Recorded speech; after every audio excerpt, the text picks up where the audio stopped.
How's it going, guys? My name is Kaiser Colin. I haven't made a video in a really long time, but yesterday I went to the Gigabyte Store Championship and I was able to secure first place. I'm really happy with this. I've been testing the game quite a lot out, but I think what everybody's here for is I played 4 Bonnies in my 6 matches. And while Bonney might not be a hard matchup for some of you guys, I've been playing Red Rayleigh. Red Rayleigh notoriously struggles into Green Bonney. Is the matchup easy? No. Is the matchup winnable? Absolutely yes. So today I want to share you guys some tips and tricks on how to make this matchup just a little bit more bearable.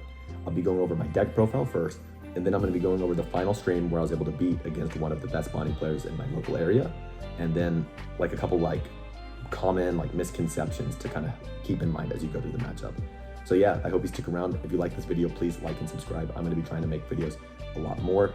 I just went to regionals over the weekend and I'll be making a video about that. It was an awesome experience. So yeah, I hope you guys enjoy. For the Treasure Cup run itself, I wanted to talk about how it went and my matchups. So round 1, I paired into a green-yellow Yamato. I ended up losing this dice roll and Yamato chose to go first, probably to get that first swing in. I was able to make it through. I feel like I'm just doing aggro a little bit better than Yamato, so it wasn't the hardest matchup. There were a couple dicey triggers out of life, but I tried to play it very cautiously and not go for game. I was able to make it through that. Round 2 was my first Bonney. When I first hit the Bonney, I was like, it's good to get my bad matchup out of the way. I lost the dice roll on this one. Bonney chose to go second, which obviously makes it harder for me, which I will be including tips on what to do when you go first. It was a very hard game where I ended up finally getting him down to 0, and he played the 10 cost Dofi, I lived. He played the 10 cost Dofi, I lived. And if he played one more, I would have died, but because he wasn't able to get it, I was able to swing unblockable on the next turn when my leader finally could stand up, so I made it through. For the third match, I was actually playing against someone from Atlanta who made top 32 in the regionals over the weekend. Again, he was playing Bonney. That one was pretty hard. I think he ended up winning the dice roll on that one, but he did end up bricking a little bit. I did see my mole gun, which really helped me, and I really tried to play it slow, calm, cool, and collected because I knew he was a really good player. Tried to think about all my lines, and I was able to make it through. But again, it was one of those situations where he did drop at least one 10 cost and one 8 cost kid, but if he dropped multiple of those, I think the game would have gotten a little more dicey, but I always try to play around that as much as I can, and I think I ended up taking that game out with a rusher, which really helped. So then on the next match, I played against my arch nemesis of locals. I'm just kidding. I've played against the same guy on Bonney. I feel like I always matched into him. Really good player. And the only problem is Bonney always seems to make him brick in hand, so he really didn't have that much counter, which a lot of Bonnies you can kind of tell, like, their deck really has to not brick for them to enable to just beat you. So your early game is so important. I won the dice roll, went second, got out, I think only one searcher, but I did get out Luffy on my 4 Dawn and my 6 Dawn turns. So after that, I just started spamming 7-7-7-7-7, got him down to the point where I could do unblockable. And by the time he did put down a Captain Kid, it was just a little bit too late. Then I played against Purple Black Luffy. I actually played on stream. It was my first time playing on stream. It was awesome. I didn't entirely know this matchup. I haven't practiced it a lot, but Mulgun on the 6 cost Luffy was great, and Mulgun on the 6 cost Robin really just, it let him have no tempo whatsoever. So the game, honestly, it kind of felt like he just lost so much tempo by those 2 Mulguns that it was almost over by that point. And then for the finals, I will go over this video against another Bonney. I did win the dice roll, and I did feel like I high rolled it a little bit, but because I have so many searchers, high rolling is not quite as hard as it can be in some other decks. So I did get the Ben Beckman card. I would show it here now. I'll put in a picture and post, but I went to Go Send Enough to get graded because it's my first prize card. I'm a little sentimental. I'd like to keep it. And the more important thing than anything is I got my invite to go to the One Piece Nationals in Vegas. So I'm really excited. I really want to practice and try to do a great job there. I'll be going to Dallas in 2 weeks. So if you're watching this and going to Dallas, definitely leave a comment below. And yeah, I've never won a tournament like this. I have been practicing a lot more recently, so maybe that's why, but I'm super excited and I'm really proud. And let's go jump into the deck list, and then after that, we'll review the video. So first up is gonna be our searchers. We have 12 searchers here. We've got 4 Nami, we've got 4 Shocky, and we've got 4 Buggy, which obviously these things are gonna be your consistency pieces. And then, I guess I should have mentioned, on top of that, we also have 4 Boa. Between these, you can find your Straw Hats, you can find your red events and Monkey D. Luffy's, or you can find your events. And especially when you're going into this Bonney matchup, you really want to prioritize getting as many of these guys in your hand, because literally the rest of this entire deck is searchable off of these cards. There's not one card that's unsearchable except for these cards themselves. These cards can't be searched, but they can find everything else. So you should really prioritize getting as many of these guys in your hand. They literally let you choose your own hand. And then because of Rayleigh's leader skill, they turn into 1 free attack per turn. And then this boa can literally pop itself to turn one of your 5k swings easily into a 7k swing. So next up is kind of the whole engine of the deck is this Monkey D. Luffy, because it lets you cheat out another body. And some of the best bodies there are is there's the Sanji right here that draws a card when it dies. There's the Sanji that lets you take your own life and get plus 4k. There's this Monkey D. Luffy, and there's this Brook. And I'll explain them all briefly. So the best target, I would say, if you have it, is the Sanji. It's basically a free 6k body that you get to play out. On your turn, it's 6k. On your opponent's turn, it goes back to 3k, but when it dies, it draws you a card. So in 99% of matchups, if they swing at this, let it go, get the draw, move on. This Sanji is really good, especially in the Bonney matchup. I didn't end up playing it out in the finals because I didn't see it. I only have it at 2, but because you can take your own life, you're basically preventing Bonney from starving you, and you're just getting a free 7k swing. And if you use leader skill on this, we're talking a 9k swing for 2 Dawn, which is just absolutely insane value. Next up is this Luffy. This Luffy is notably searchable off of these two as well, so don't be afraid to grab this if you need it. It can give itself 2 Dawn for free every turn, so it's literally a 2-drop 5k swing, which is already better than a vanilla stat line. And then again, if you mention the leader skill, it could be 7k and you can play it off this Luffy. This Luffy is also especially good into the Zoro matchup, which I didn't end up playing, but if Zoro makes you go second, on your 4 Dawn turn, you can play Luffy, attach 2 Dawn to here, and now this guy's going to be protected from any Tashigi shenanigans that happen. And then finally, this Brook, it's a 2k counter. It didn't end up coming up very much for me. It lets you put 2 Dawn on your leader or character. It kind of fills the same role as this Luffy, but recently I've been liking this Luffy. But into the blue-purple Luffy matchup, this one is a little bit better, so I had 1. Next up, we have our rushers, 2 Zoro, and 2 Kid and Killers. I know a lot of people are running 4 Zoros these days, but especially into black matchups, it's very important to get a 7k swing out for 4. Really just push your opponent down to 2 life and just start hitting them for 7. 7 is just so much better because if this Zoro wants to hit for 7, it's going to be a 5 Dawn investment, which is already half your turn, which feels really expensive, unless you can already have a boa established on the field. But you could use the same logic, and then you could say this Kid and Killer would be a 9k swing with boa on the board. So prioritize this. But this Zoro is going to also help with consistency to make sure our Nami doesn't whiff, because we really don't have the luxury to be whiffing, because if we do, we start to get starved and it's just really bad. Next up is Mulgun. Mulgun really helps tilt some of your worst matchups into your favor, and with Bonney, you're going to want both of them. In basically any search, if you see Mulgun, take it, because it can kill Carrot, it can kill Cavendish, it can power down the Eustace Captain Kidd. So this thing is going to be awesome. It has a busted trigger. I know that trigger wins games, but I honestly went down. I used to have it at 3. I went down to 2 just because it is so searchable. And instead of having 3 Mulguns, I went up to 3 Observation Hockey. Observation Hockey, I used to not like it, but now it's kind of grown on me because this is a searcher that can find all your red events and then any character 3 or higher, which can notably search your rush. None of the other searchers, except for Zoro, can be found by rush. But now Kid and Killer can be searched. You can find Luffy, you can find the Sanji. Any piece you're missing, you can find as long as it costs 3 or more, or it's a red event. Next up, we've got 3 Ornament Hockey. This is just a free 1k boost. If you can save them when you're going for lethal, you can use this to swing 16, 17, 18 at life if you have them. Then 4 Unblockables. I honestly think that you need to have this card at 4. There's no excuse to run this less than 4. This is literally a win condition right here. Get them to 1 life, swing unblockable, win the game. The only thing that's a problem is with the Bonney matchup, and I'll specifically talk about that in the next clip of the video. Then 4 Conquerors Hockey. This thing makes you tanky. The number one thing about aggro is you're supposed to run out of gas and die when you get down to a few cards in hand. But this minuses their entire field. So you can just easily negate their leader swing, power down their characters, and just live. You can easily go down to 1 life, hold 4 of those, and you just can't die. And last but not least is the Radical Beam. This is my favorite one of in the entire deck. This card, it always gets people by surprise because with Conquerors Hockey, it's really good for your opponent to swing 8 at you because this gives you +2 and it gives them -1. So if they want to get 2 cards out of your hand, they're going to swing 8. If they're swinging 8 at you, you go, wait a minute, this thing takes me straight to 9, which is gonna get out of it. It's gonna take them by surprise. They're also gonna think, how many rad beams is this guy running? And you can kind of just make them second guess themselves. So this is the list. I'm really happy with it. This is like a tweakable area, but if you change these ratios, you need to keep this many straw hats. If you start removing straw hats, Nami starts to whiff. And if Nami starts to whiff, the deck gets much worse. The only things I would say, you could change an observation for a Mulgun if you really want to.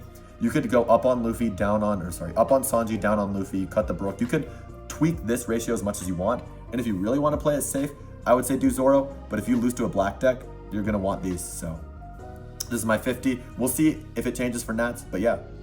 All right, I'm gonna go ahead and start analyzing this video. Just doing a shuffle here, but I'm going against Christy Pirate. I've played him a couple times. I've actually done some testing with him. He's a really good Bonney pilot, so by this point, I'm not gonna lie, I was very nervous. I had won against 2 other Bonnies so far. I lost a dice roll twice, only won it once so far, so this was an important dice roll. I don't know if I already cut this far, but I did end up winning this dice roll. Went ahead and cut each other's decks, so this is probably not the mulligan. Which I can talk about the mulligan too in just a minute. Take 5 cards. I wonder if you can see my hand, because I don't quite remember what my first hand was, but I do remember taking the mulligan here. Actually, did I keep that? It looks like I had 2 searchers and a mulligan. Okay, I think I just immediately kept that because I remember having really good cards. I just thought I got that after the mulligan.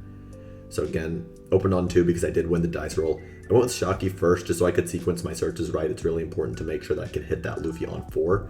And the glare is really bad, but you could see there for just a second, I did get that Monkey D. Luffy. Take to hand, and then I think I played a Nami next, hoping to get a nice target for it. So, search top 5 again.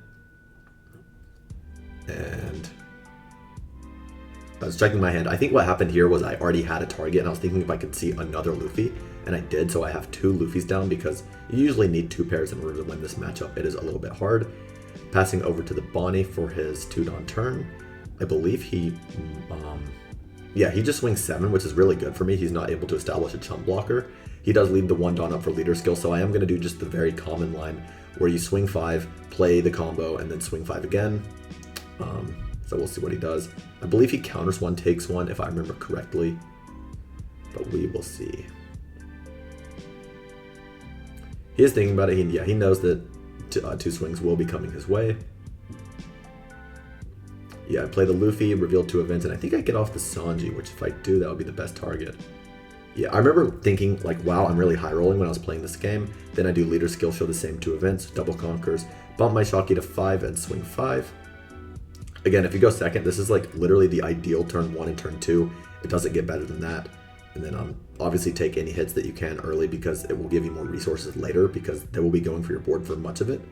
On his he was going first, so this is his 5-Don turn. I think maybe he only plays a Smoker here, actually. I remember that now.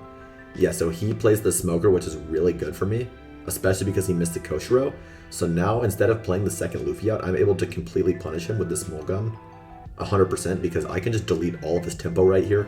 So even though it might have seemed better to establish another pair of Luffys, I think just setting him back down to 0 is so good, and making sure that he gets no banish on me or anything is going to be great. So I'm just going to go ahead and launch some observation hockeys. I found another Sanji, which will be good to play off the Luffy. I think I didn't have one at the time.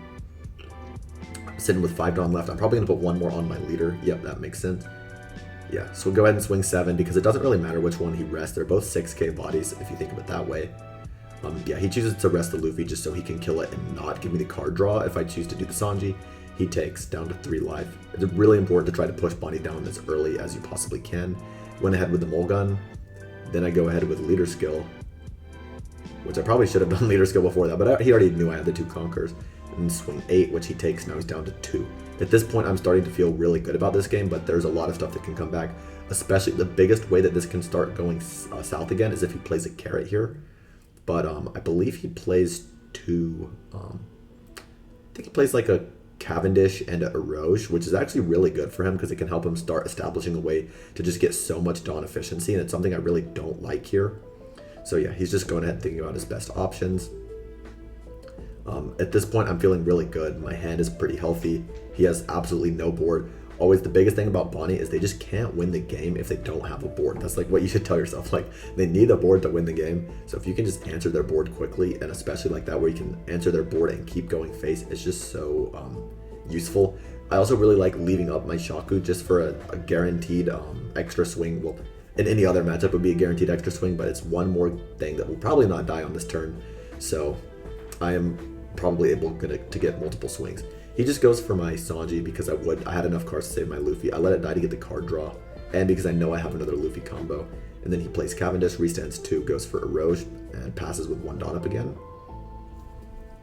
So I think I get in a weird spot. I get a little bit weird about sequencing because I don't want to let my Luffy get rested, but I don't want to like leader skill out of control. I'd probably swing 7 here if I had to guess. I like to swing 7, especially when they're at 2 life. I don't want to swing anything less than 7. Yeah, so I'm just going to go ahead and launch a 7. I'm hoping he takes down to 1. Yeah, he's going to rest the Luffy, which is honestly fine at this point. Because now I will leader skill the Shakuyaku for another attack as long as I can fit it in. Especially if I'm about to play this other Luffy, which I think I do.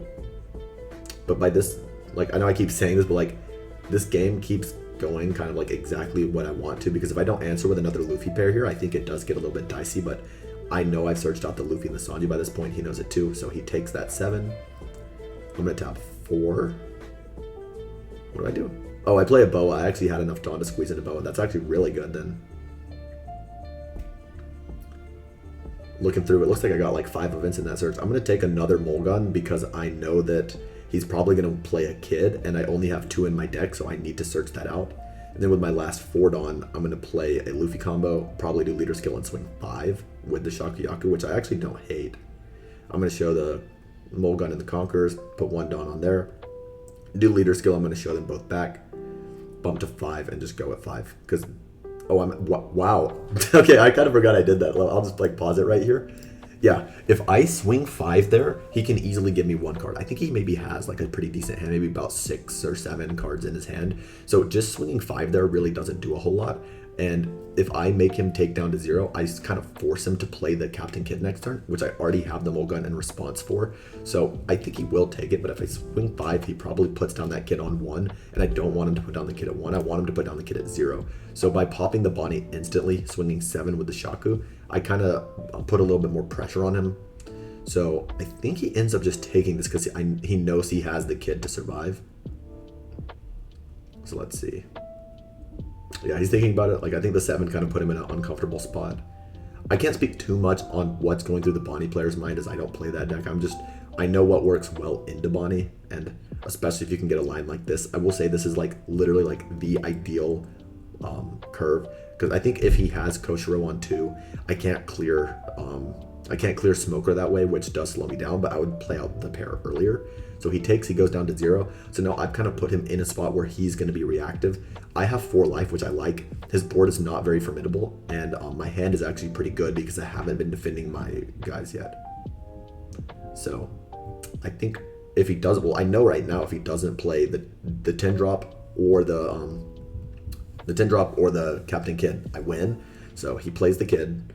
At this point, I am sitting on a couple unblockables, I believe. And this is going to be almost his entire turn, so just by putting that down, I think he's just trying to map out his swings because he's going to get 2 Dawn back with the Cavendish and 1 Dawn back at the end of turn with Arush, which is really good. I wish I could have answered one of these bodies, but I do like the fact I pushed him down to 0 there. Yeah, so he's going to swing 6 into my 6, which at this point, my hand is big. I'm going to just defend it. I need a lot of swings to take down this kid next turn. So I just give him a 1k searcher because honestly, I've kind of found my pieces this game. I kind of just need to stall out until I can hit him with unblockable and win the game. It's kind of what I'm seeing. Even if he has 2 10-drop kids, I think I can still live this as long as I clear the kid next turn. I just need to clear this kid. So yeah, he's going to go ahead and attach the Dawn to kid, rest the kid, play out a blocker. Which I'm very happy to see Koshiro because I can just pop that immediately. 2 Dawn. He's going to swing 7 into my 6 because that's all the Dawn he has left, unfortunately, and I'm going to easily give him a 2k. I actually gave him a Conqueror's Hockey there because I think the only other ones I had was unblockable, and I'm not too worried about dying right now. I know that's kind of a risky or a weird opinion, but like, I don't know. I just need to clear this. I wanted my Luffy to stay on board, and I don't want to give him any unblockables. Because genuinely, I think I might use 3 in this game. We'll see. So I'm going to go ahead and play Buggy. I think I'm searching out for additional unblockables. And the reason, I guess I'll pause again. I know a lot of people probably would not play the Searcher at the start of their turn because he hasn't leader skilled, but he's never going to use the leader skill to rest my Buggy. If he does, it's just such a bad trade for him. Like, he has to rest one Luffy. I'm going to swing with one Luffy first, and he's probably going to rest the other Luffy, or I'll, if he rests this Buggy, I just don't see a world in which he ever does it. So I'm just going ahead, showing him unblockable, putting him on that clock, and getting, I believe, what is probably the second one in my hand. So let's see how I swing this. I think I just go ahead and tap 4 for the mole gun that I searched out earlier, which I'm very glad I took the second one. So yeah, -3 on the kid, pop the Kushiro. Now, let's see. I think I ended up kind of swinging a little bit too high on this one. Let me see. I was pretty nervous by this point. Yeah, so I go ahead and buff up with leader skill, go 8 there, which might be a little bit presumptuous. He's looking through my trash. I don't know what... I think he's looking for how many unblockables I've used, maybe. Which, at this point, the answer is 0. I've just showed him 1.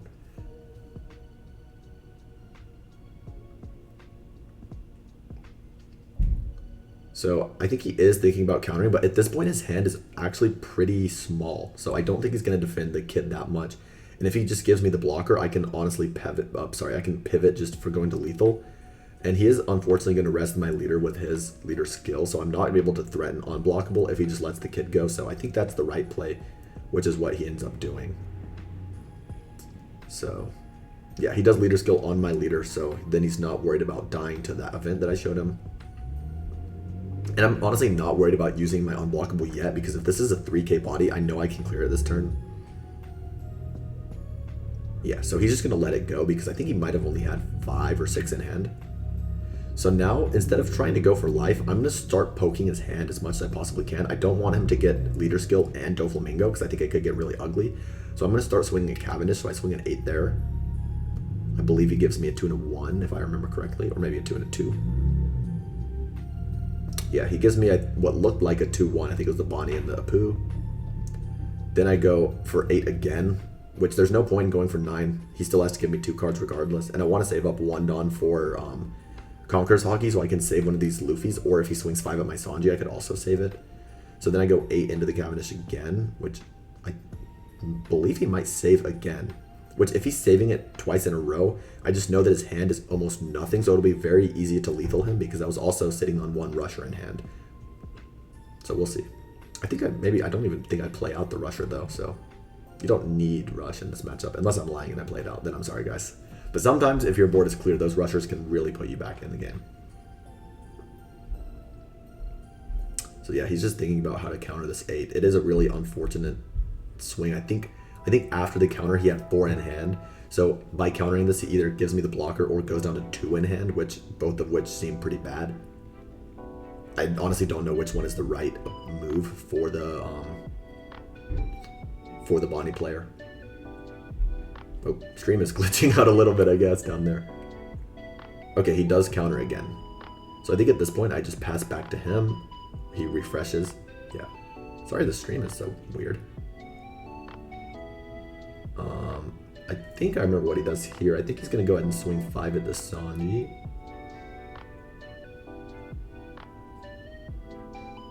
Ooh. Okay, I don't know what's going on.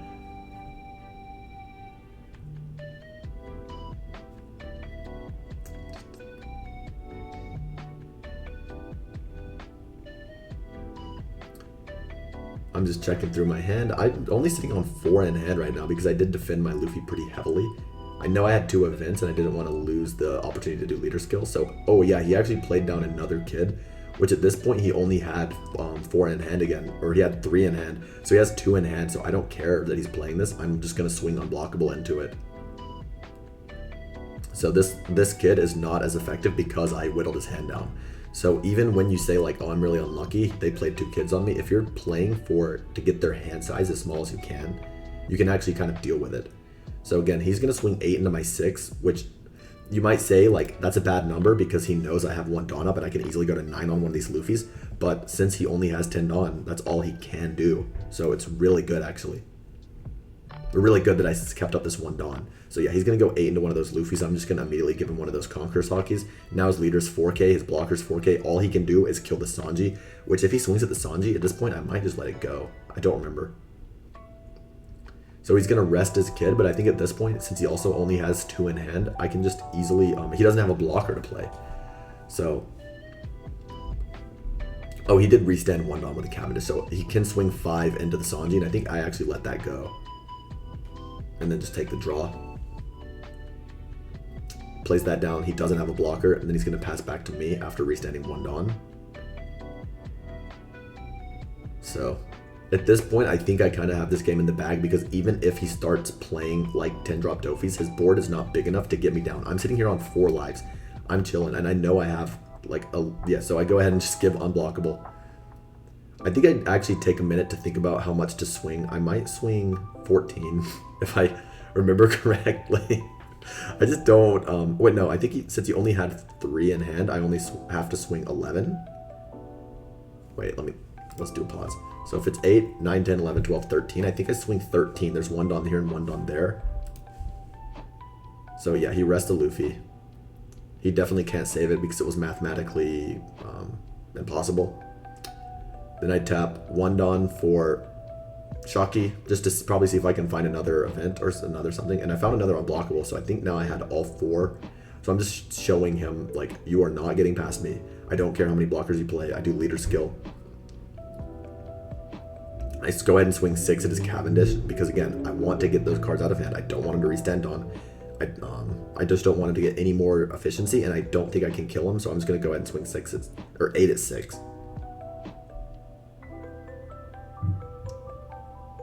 So yeah, he's just going to have to finally let it go. All he has on the board is Erosion. At this point, I think the game is basically over. He does end up playing a 10-drop if I remember correctly. We'll see.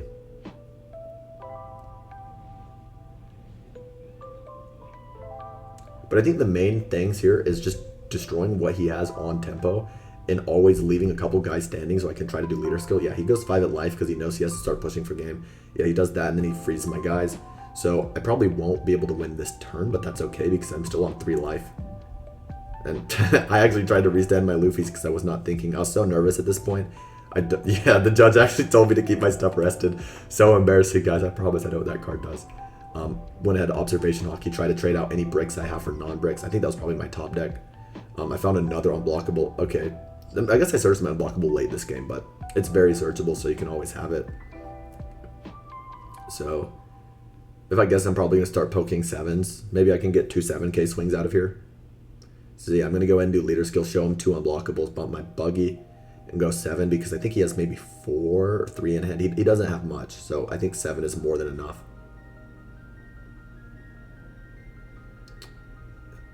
Oh, I actually swung 8.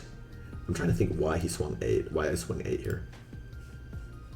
I don't know. I don't know why he swung 8 instead of 7 here. Maybe his hand was bigger than I thought.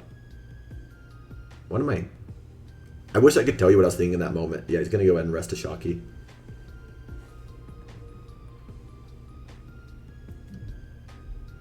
Tap 2 Dawn.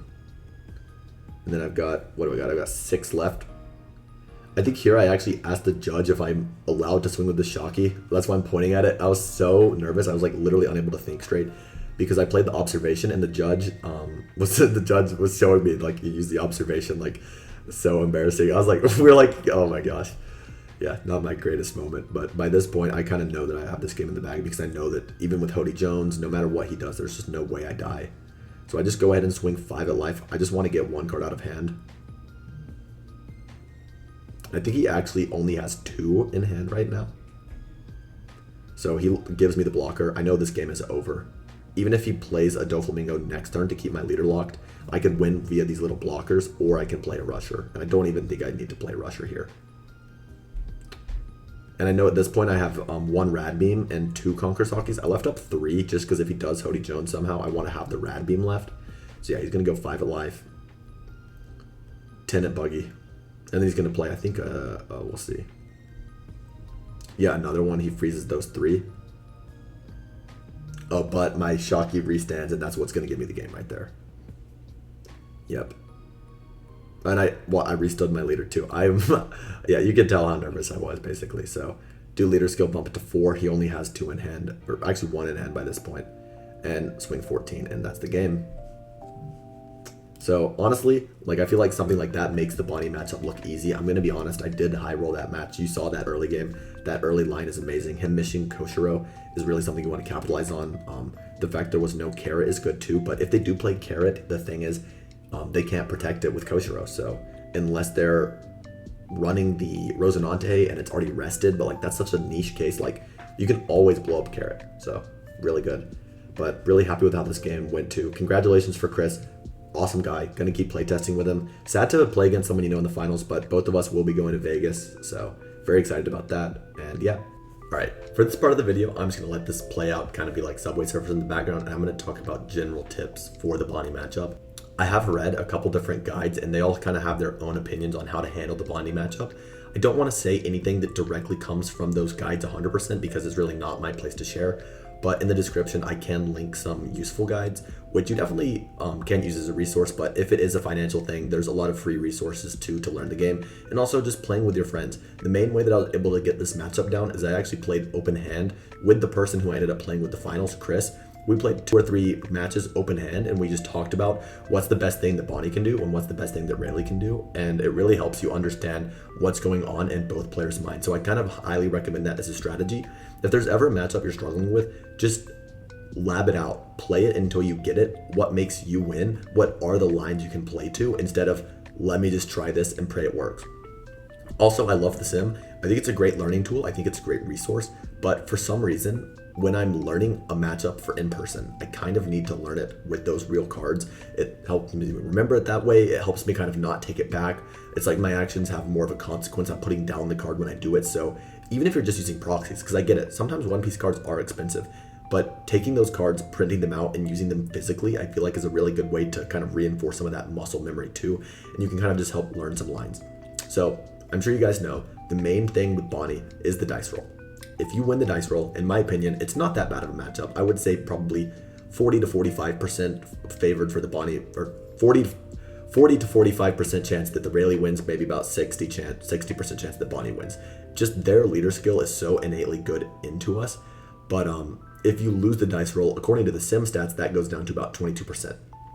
Now, another thing about the sim that I don't think the sim is the end all be all. I think there's some really good players on sim, but I do think there's also some players that don't know how to handle that matchup, which might be bringing down that statistic. I think if you lose the dice roll, while it's not as good as going second, going first, you probably have a 30 to 35% chance to win. I would raise it up a little bit, and there's kind of the one main key difference you need to do is you need to play everything 1 turn slower. If you have 2 Dawn, you can play out 2 Searchers, and then you can play Luffy on 4. If you're going first, you can only play 1 Searcher and then Luffy on 5, and on 3, you kind of have that awkward turn to fill. However, there's kind of a way to make it a little bit better.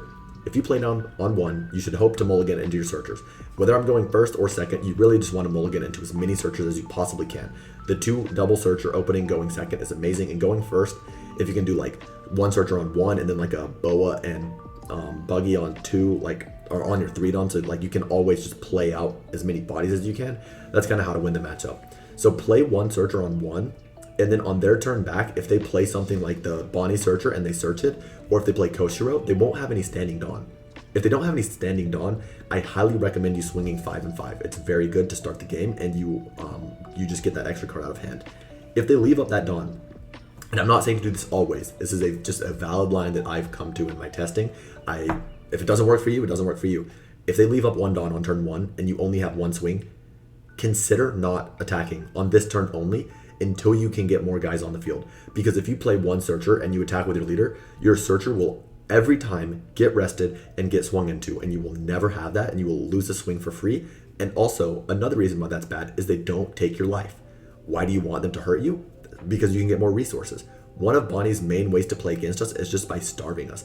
And by forcing them to attack you in the face, you just get an extra card. And even though it slows you down 1 turn, I think in the long run, it has helped me out.